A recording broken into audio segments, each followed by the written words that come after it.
Hi කොහොමද ඔයාලට ග්‍රෝවිස් චැන්ඩලා YouTube channel එකේ පළවෙනි ලොං වීඩියෝ එක තමයි මේ. හදිසියෙන්ම තමයි අපි මේ ට්‍රිප් එක ප්ලෑන් කළේ. මං හිතන්නේ එතකොට මේක අපි සෙනසුරාදා උදේ තමයි ඩිසයිඩ් කළේ යනවයි කියලා. ඉරිදා වෙනකොට ඉරිදා පාන්දරින්ම අපි පිටත් වුණා. පිටත් වෙනකොට නම් බබා නිදාගෙන හිටියේ. මං හිතන්නේ කැන්ඩි වලට එනකම්ම නිදාගෙන හිටියේ.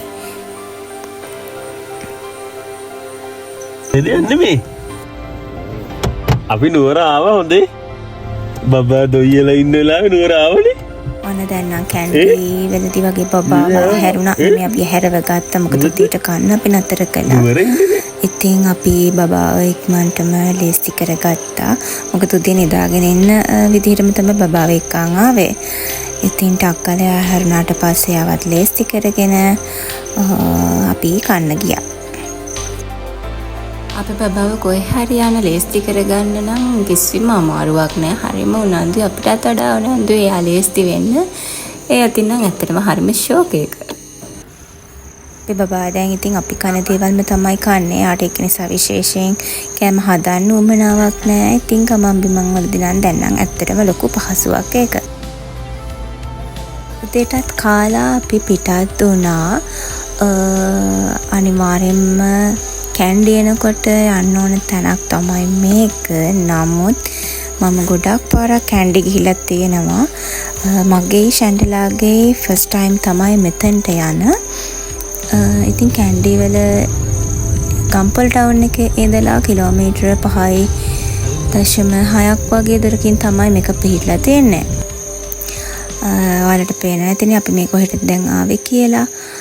අම්බුලුවාවට තමයි ආවේ. අම්බුලුවාවට ආව එක මීටර 48ක් වගේ උසක් තියෙනවා කියලා තමයි කියන්නේ.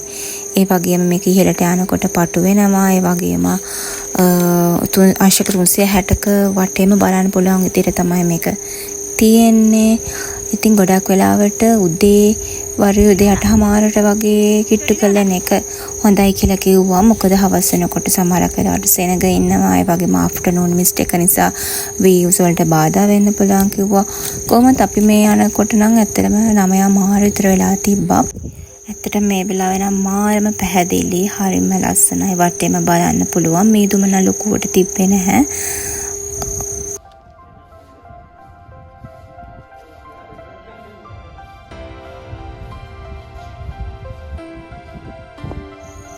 තව එකක් කියන්න ඕනේ. අවුරුදු 7ට අඩු බබාලට මේකට නගින්න දෙන්නේ නැහැ. නගින්න පුළුවන් 6 වෙනි තට්ටුවට වෙනකම් විතරයි. අපි එතන කවුරුත් එම ගාඩ් කෙනෙක් කවුරුත් නැහැ. ඉතින් නමුත් අපි දරුවෙක් එක්ක යනකොට අවධානමක් ගන්න ඕන නැහැනේ. අපි මේ 6 වෙනි තට්ටුවේ ඉඳලා වටේ බලලා වටේ චුට්ටක් ඇවිදලා බබත් එක්ක චුට්ටක් නිදහසේ වාඩි වෙලා ඉඳලා එන්න ගත්තා. අන්න ඔයාලට පේන්නේ ගිය අවුරුද්දේ කියන්නේ 2025 නොවැම්බර් වලාවේ දික්වාසුලි කුණාටු අන්න එකෙන් නායකයෙ තැන් තමයි ඔන්න අර දුඹුරු පාට දියලි වගේ පේන්නේ අන්න ඒවා.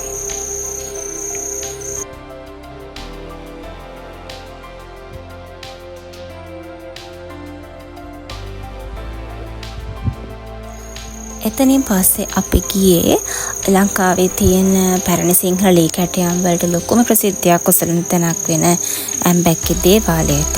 තියෙන්නේ මහනුවර දිස්ත්‍රික්කයේ උඩනුවර මැද පළාතේ. ඒ වගේමයි ලංකාවේ ශ්‍රේෂ්ඨතම ලී කැටයම් තියෙනවා කියන්නේ මේකේ.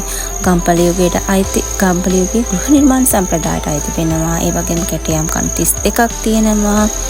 කැටයම් ශිල්පියා දිල්මඩ මූලාචාරී මේක ලී වර්ගයකට ලී වර්ග වලට අරන් තියෙන ගම්මාළු ලීය. ඇම්බැක්කේ දේවාලයේ විශාල කැටයම් ප්‍රමාණයක් තියෙනවා. මල් වර්ග, වෘක්ෂලතා, බේරුණ්ඩ පක්ෂියා, ගජසිංහ, මකර, හංසපූට්ටු, ඇත්කඳ ලිහිණියා වගේ ගොඩක් ඒවා තියෙනවා.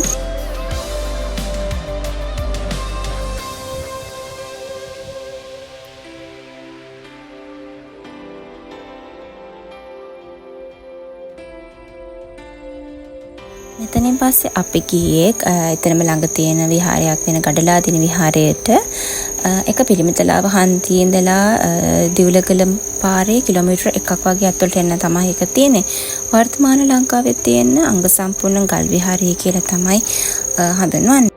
ඉතින් එතනින් පස්සේ අපි ගියා දවල්ුත් වෙලා තිබ්බ නිසා දවල්ට කන්න. බලන්නකෝ අපේ බබා හරිම ෂෝක් එකකට හිටියා ඒ වෙලේ. අපි කාලි වෙරණකම්ම ඇත්තටම කිසිම කරදරයක් කරන්නේ නැතුව හිටියා. ඔයාලගේ ගෙවල්වල තින්වර්ද අවුරුදු 1.5 දෙක අතර හැමදේම පුළුවන් බබේ. මේනේ අපේ ගෙදර ඉන්න හැමදේම පුළුවන් බබා. බබාට පුළුවන් කියලා හැමදේම තනියෙන් කරන්න තමයි ඉතින් හදන්නේ මේ වයසට.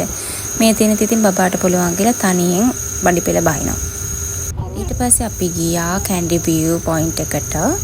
එතකොට නම් හවස් වෙලා තිබ්බේ.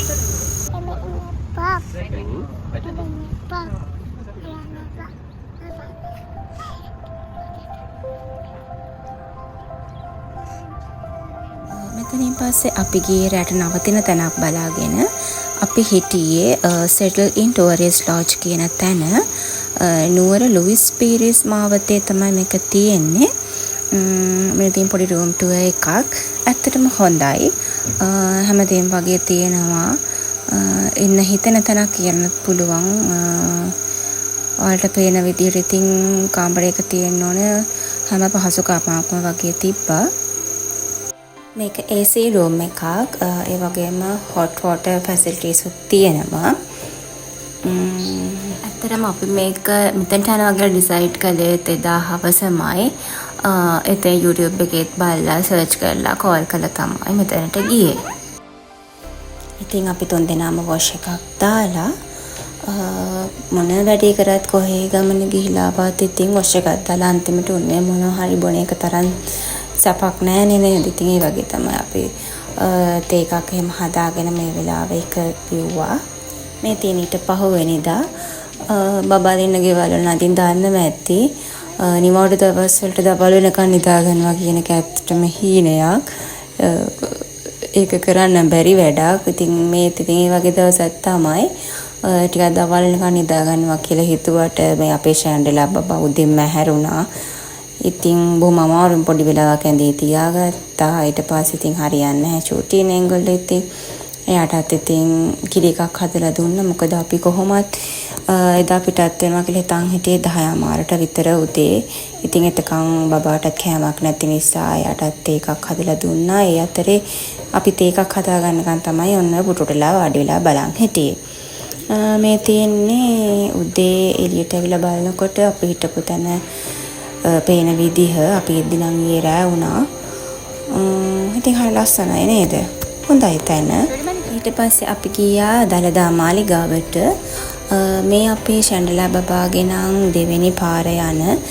හැබැයි ෂැන්ඩලා බබා හම්බෙන්නේ ඉතිත් මං ගියා. ඊට පස්සේ බබා අතේ ඉන්නකො මාස 8න් වගේ එක්කගෙන ගියා. එතකොට හිත බබා ඇවිදිනකොට අනිවාර්යෙන් එක්කන් එනවා කියලා ඉතින් මේ වෙලාවේ ඉතින් මට හරි සතුටුයි. මගේ හිතේ තිබ්බ දේත් මේ වෙලාවේ ඉෂ්ට වෙච්ච නිසා නැතත් නුවර පැත්තෙන් නම් අනිවාර්යෙන්ම ඉතින් වන්දනා කරන තැනක් නේ අපේ දලදා මාලිගාව.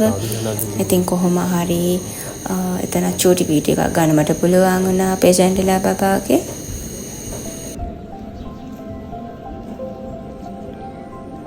චූටි බබාලත් එක්ක ඉතින් ගමනක් යනකොට ඉතින් හැමදේම ප්ලෑන් කරගෙන යන්න බැහැනේ. ඒක ඉතින් හැමෝම දන්නවනේ. එයාලත් එක්ක යනකොට හරිම නිදහසේ තමයි ගමනක් අපි පිටත් වෙන්න ඕනේ. ඒ වගේම ඉතින් එයාලට ඉතින් පහසුවක් වෙන විදිහට, එයාලට ප්‍රශ්නයක් නොවන විදිහට, එයාලට බරක්, එයාලට කරදරයක් නොවන විදිහට මුළු ගමනම ඉතින් යන්න තමයි ඉතින් අපි දැන් බලන්නේ. අපේ පහසුවට වඩා බබාගේ පහසුව තමයි දැන් බලන්නේ.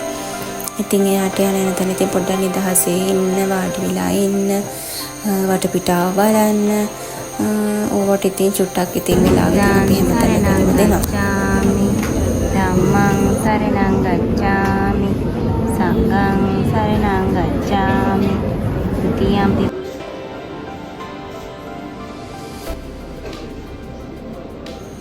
දැන් ටිකක් දවල් වෙලා නිසා බබාගේ නිදාගන්න ටයිම් එකත් හරි. ඉතින් එයාට නම් කරේම නින්ද ගියා. අපි චුට්ටක් මහනුවර ටවුන් එකේ චුට්ටක් ඇවිදලා එතනින් ගියා හන්තාන පැත්තට. හන්තාන සඳගිරි සෑය බලන්න. මගේ බබාගේ මම හිතන්නේ හස්බන්ඩ්ගේ මේ පළවෙනි වතාව සඳගිරි සෑයට යන.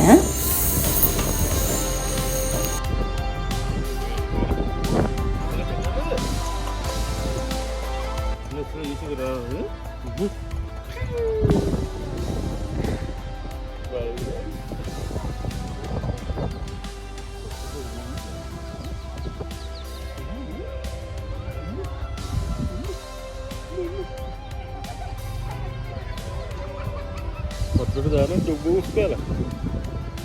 Jubu එකයි දෙකයි. ඇත්තටම ඉතින් මෙහෙම යන තැන් මෙහෙම හරි පුංචි වීඩියෝ එකක් අරගෙන තියාගෙන ඉන්න එක ලොකු වටිනාකමක් වෙයි. සමහරයක් විට අපේ බබාලා ලොකු වෙලා බලනකොට මේ දැන් තියෙන තත්ත්වයන්ට වඩා ගොඩාක් වෙනස් විදිහට අනාගතේ වෙන්න පුළුවන්. හැමදේම වෙනස් වෙන ලෝකේ මේ දේවල් වෙනස් නොවී තියෙන විදිහක් නෑනේ නේද ඉතින්. ඒ නිසා මේ වගේ යන්නේ නැතෙන් දැන් කාලේ තියෙන විදිය ගැන පුංචි හරි වීඩියෝ එකක් ඒගොල්ලන්ගේ මතකයකට එකතු කරන්න පුළුවන් වෙන එක ගැන ඇත්තටම ලොකු සතුටක් තියෙනවා.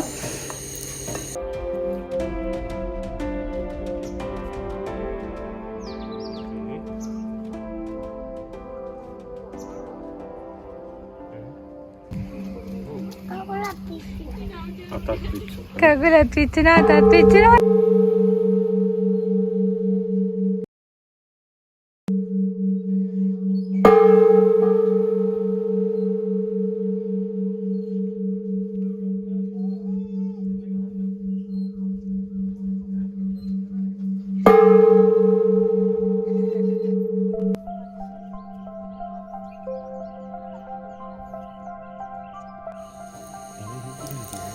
මේ කාලේ බබාලා ඉතින් හැමදේම බලන්න ආසයි.